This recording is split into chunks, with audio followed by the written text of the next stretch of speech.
नमस्कार। कहानी times channel पर आप सभी का स्वागत। आज की कहानी के रचयिता हैं शरत चंद्र चट्टोपाध्याय। इस क्लासिक रोमांटिक कहानी का नाम है अनुपमा का प्रेम। प्रस्तुतकर्ता मैं आरती, यानी आप सबकी प्यारी अरु। आइए सुनते हैं तनिक पागलपन से भरी प्रेम की यह रोमानी कहानी, अनुपमा का प्रेम। 11 वर्ष की आयु से ही अनुपमा उपन्यास पढ़ पढ़कर मस्तिष्क को एकदम बिगाड़ बैठी थी।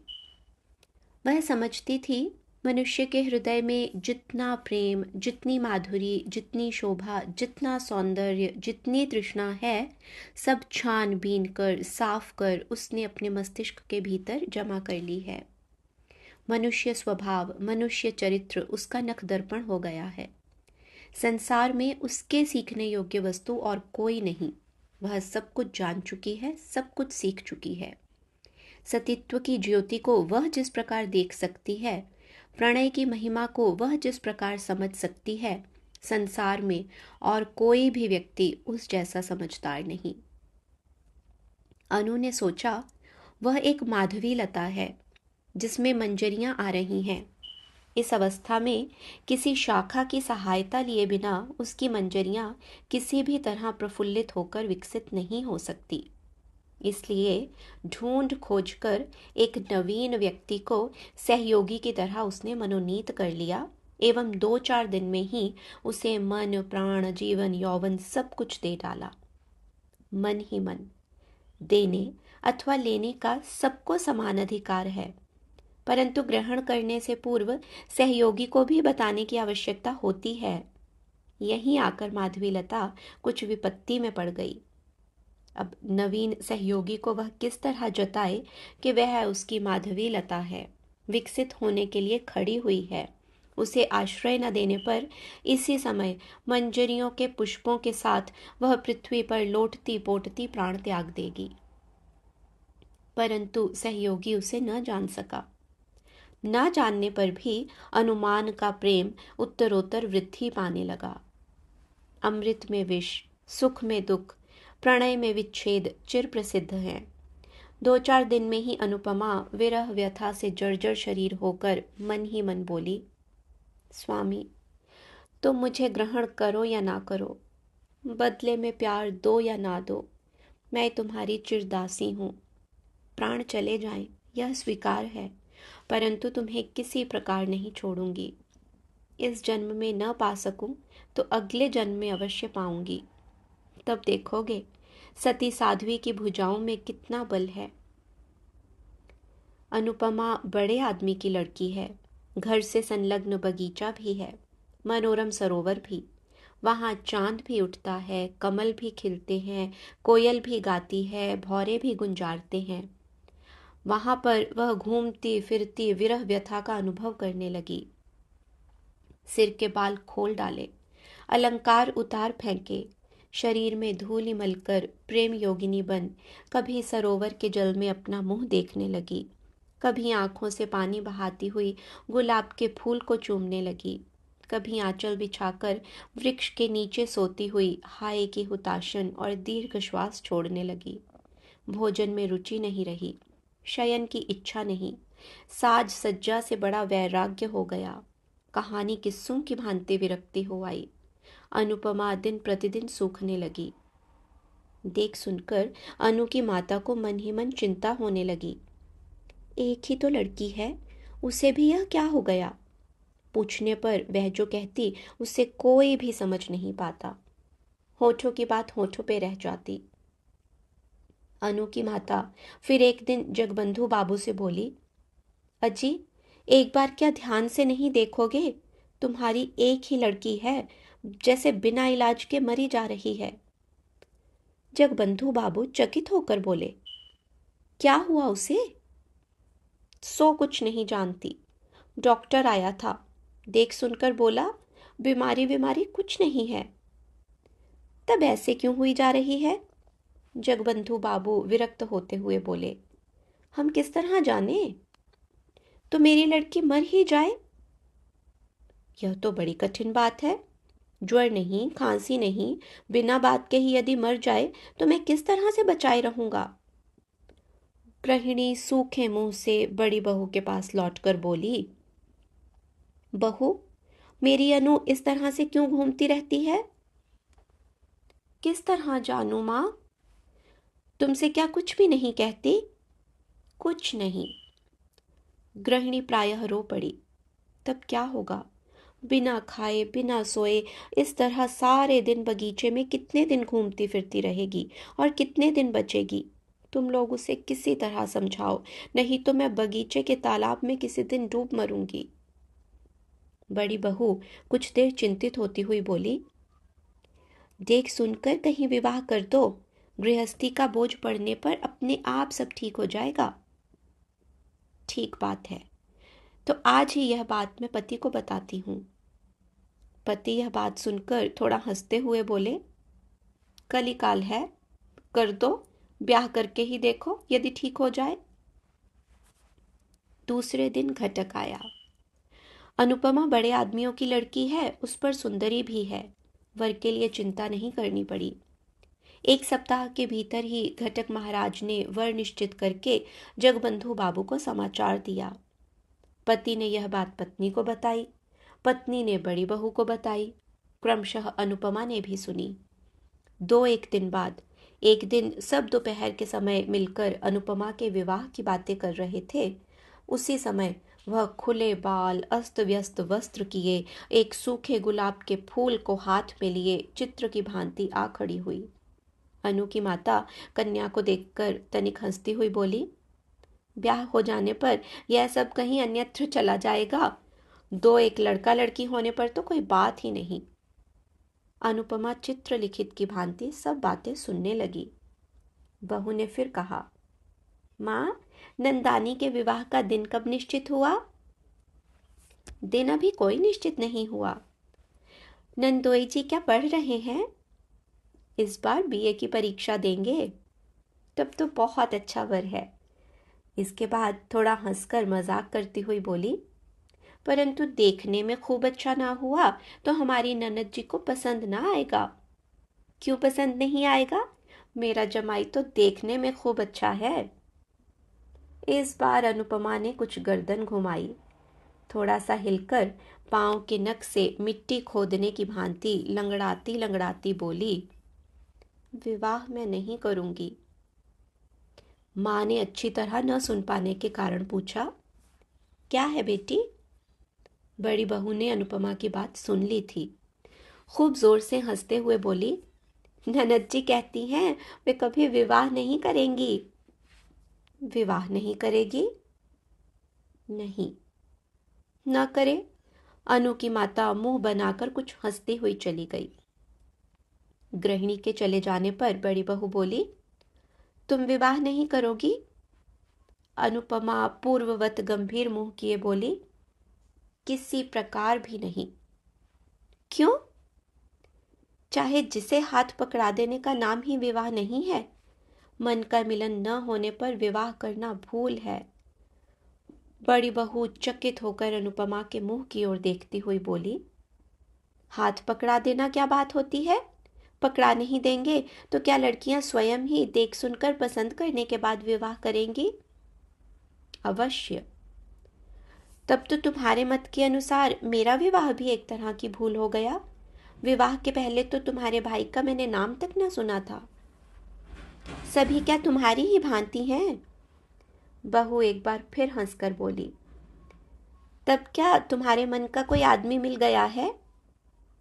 अनुपमा बड़ी बहू के हास्य विद्रूप से चिढ़कर अपने मुंह को चौगुना गंभीर करते हुए बोली, भाभी, मजाक क्यों कर रही हो? यह क्या मजाक का समय है? क्यों, क्या हो गया? क्या हो गया? तो सुनो। अनुपमा को लगा उसके सामने ही उसके पति का वध किया जा रहा है। अचानक कतलू खां के किले में वध के मंच के सामने खड़े हुए विमला और वीरेंद्र सिंह का दृश्य उसके मन में जग उठा। अनुपमा ने सोचा, वे लोग जैसा कर सकते हैं वैसा क्या वह नहीं कर सकती? सती स्त्री संसार में किसका भय करती है? देखते देखते उसकी आंखें अनैसर्गिक प्रभा से धक धक करके जल उठी। देखते देखते उसने आंचल को कमर में लपेटकर कमरबंद बांध लिया। यह दृश्य देखकर बहू 3 हाथ पीछे हट गई।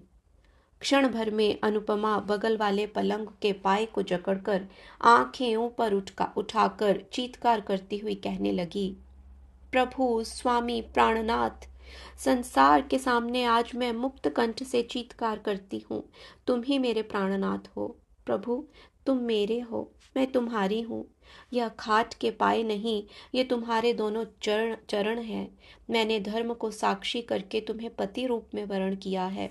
इस समय भी तुम्हारे चरणों को स्पर्श करते हुए कह रही हूँ, इस संसार में तुम्हें छोड़कर अन्य कोई भी पुरुष मुझे स्पर्श नहीं कर सकता। किसमें शक्ति है कि प्राण रहते हमें अलग कर सके। अरे माँ जगत जननी। बड़ी बहू चीत्कार करती हुई दौड़ती बाहर आ पड़ी। अरे देखते हो ननद रानी कैसा ढंग अपना रही हैं। देखते देखते गृहिणी भी दौड़ी आई। बहू रानी का चीत्कार बाहर तक जा पहुंचा था। क्या हुआ, क्या हुआ, क्या हो गया, कहते गृह स्वामी और उनके पुत्र चंद्र बाबू भी दौड़े आए। कर्ता गृहिणी, पुत्र पुत्र वधू और दास दासियों से क्षण भर में घर में भीड़ हो गई। अनुपमा मूर्छित होकर खाट के समीप पड़ी थी। गृहिणी रो उठी, मेरी अनु को क्या हो गया, डॉक्टर को बुलाओ, पानी लाओ, हवा करो। इस चीत्कार से आधे पड़ोसी भी घर में जमा हो गए। बहुत देर बाद आंखें खोलकर अनुपमा धीरे धीरे बोली, मैं कहाँ हूँ। उसकी माँ उसके पास मुंह लाती हुई स्नेहपूर्वक बोली, कैसी हो बेटी, तुम मेरी गोद में लेटी हो। अनुपमा दीर्घ निश्वास छोड़ती हुई धीरे धीरे बोली, ओह तुम्हारी गोदी में। मैं समझ रही थी कहीं अन्यत्र स्वप्न नाट्य में उनके साथ बही जा रही थी। पीड़ा विगलित अश्रु उसके कपोलों पर बहने लगे। माता उन्हें पोंछती हुई कातर स्वर में बोली, क्यों रो रही हो बेटी। अनुपमा दीर्घ निश्वास छोड़कर चुप रह गई। बड़ी बहू चंद्र बाबू को एक और बुलाकर बोली, सबको जाने को कह दो, ननद रानी ठीक हो गई है। क्रमशः सब लोग चले गए। रात को बहू अनुपमा के पास बैठकर बोली, ननद रानी, किसके साथ विवाह होने पर तुम सुखी होगी। अनुपमा आंखें बंद करके बोली, सुख दुख मुझे कुछ नहीं है, वही मेरे स्वामी हैं। सो तो मैं समझती हूँ, परंतु वे कौन हैं। सुरेश, मेरे सुरेश। सुरेश, राखाल मजूमदार के लड़के। हाँ वे ही। रात में ही गृहिणी ने यह बात सुनी। दूसरे दिन सवेरे ही मजूमदार के घर जा उपस्थित हुई। बहुत सी बातों के बाद सुरेश की माता से बोली, अपने लड़के के साथ मेरी लड़की का विवाह कर लो। सुरेश की माता हंसती हुई बोली, बुरा क्या है। बुरे भले की बात नहीं, विवाह करना ही होगा। तो सुरेश से एक बार पूछाऊं, वह घर में ही है, उसकी सम्मति होने पर पति को असहमति नहीं होगी। सुरेश उस समय घर में रहकर बीए की परीक्षा की तैयारी कर रहा था। एक क्षण उसके लिए 1 वर्ष के समान था। उसकी माँ ने विवाह की बात कही, मगर उसके कान में न पड़ी। गृहिणी ने फिर कहा, सुरो, तुझे विवाह करना होगा। सुरेश मुंह उठाकर बोला, वह तो होगा ही, परंतु अभी क्यों। पढ़ने के समय यह बातें अच्छी नहीं लगती। गृहिणी अप्रतिभ होकर बोली, नहीं नहीं, पढ़ने के समय क्यों, परीक्षा समाप्त हो जाने पर विवाह होगा। कहाँ। इसी गांव में जगबंधु बाबू की लड़की के साथ। क्या, चंद्र की बहन के साथ, जिसे मैं बच्ची कहकर पुकारता हूँ। बच्ची कहकर क्यों पुकारेगा, उसका नाम अनुपमा है। सुरेश थोड़ा हंसकर बोला, हाँ अनुपमा, तो वह तो बड़ी कुत्सित है। कुत्सित कैसे हो जाएगी, वह तो देखने में अच्छी है। भले ही देखने में अच्छी हो, एक ही जगह ससुराल और पिता का घर होना मुझे अच्छा नहीं लगता। क्यों, उसमें और क्या दोष है। दोष की बात का कोई मतलब नहीं, तुम इस समय जाओ माँ, मैं थोड़ा पढ़ लूं, इस समय कुछ भी नहीं होगा। सुरेश की माता लौट आकर बोली, सुरो तो एक ही गांव में किसी भी प्रकार से विवाह नहीं करना चाहता। क्यों? सो तो नहीं जानती। अनु की माता मजूमदार की गृहिणी का हाथ पकड़कर कातर भाव से बोली, यह नहीं होगा बहन, यह विवाह तुम्हें करना ही होगा। लड़का तैयार नहीं है, मैं क्या करूं बताओ। ना होने पर भी मैं किसी तरह नहीं छोड़ूंगी। तो आज ठहरो, कल एक बार फिर समझा देखूंगी, यदि सहमत कर सकी। अनु की माता घर लौटकर जगबंधु बाबू से बोली, उनके सुरेश के साथ हमारी अनुपमा का जिस तरह हो सके विवाह करो। पर क्यों, बताओ तो। राम गांव में तो एक तरह से सब निश्चित हो चुका है, उस संबंध को तोड़ दे क्या? कारण है। क्या कारण है? कारण कुछ नहीं, परंतु सुरेश जैसा रूप गुण संपन्न लड़का हमें कहाँ मिल सकता है। फिर मेरी एक ही तो लड़की है, उसे दूर नहीं ब्याहूंगी। सुरेश के साथ ब्याह होने पर जब चाहूंगी उसे देख सकूंगी। अच्छा, प्रयत्न करूंगा। प्रयत्न नहीं, निश्चित रूप से करना होगा। पति नथ का हिलना डुलना देखकर हंस पड़े। बोले, यही होगा जी। संध्या के समय पति मजूमदार के घर से लौटकर गृहिणी से बोले, वहां विवाह नहीं होगा। मैं क्या करूं बताओ, उनके तैयार ना होने पर मैं जबरदस्ती तो उन लोगों के घर लड़की को ना फेंकाऊंगा। करेंगे क्यों नहीं, एक ही गांव में विवाह करने का उनका विचार नहीं है। गृहिणी अपने मस्तिष्क पर हाथ मारती हुई बोली, मेरे ही भाग्य का दोष है। दूसरे दिन वह फिर सुरेश की माँ के पास जाकर बोली, दीदी विवाह कर लो। मेरी भी इच्छा है, परंतु लड़का किसी तरह तैयार तो हो। मैं छिपाकर सुरेश को 5,000 रुपए और दूंगी। रुपयों का लोभ बड़ा प्रबल होता है। सुरेश की माँ ने यह बात सुरेश के पिता को बताई। पति ने सुरेश को बुलाकर कहा, सुरेश, तुम्हें यह विवाह करना ही होगा। क्यों? क्यों? फिर क्यों? इस विवाह में तुम्हारी माँ का मत भी है, मेरा भी, साथ ही साथ एक कारण भी हो गया है। सुरेश सिर नीचा किए हुए बोला, यह पढ़ने लिखने का समय है, परीक्षा की हानि होगी। उसे मैं जानता हूँ बेटा, पढ़ाई लिखाई की हानि के लिए तुमसे नहीं कह रहा हूँ। परीक्षा समाप्त हो जाने पर विवाह करो। जो आज्ञा। अनुपमा की माता की आनंद की सीमा न रही। फौरन यह बात उन्होंने पति से कही।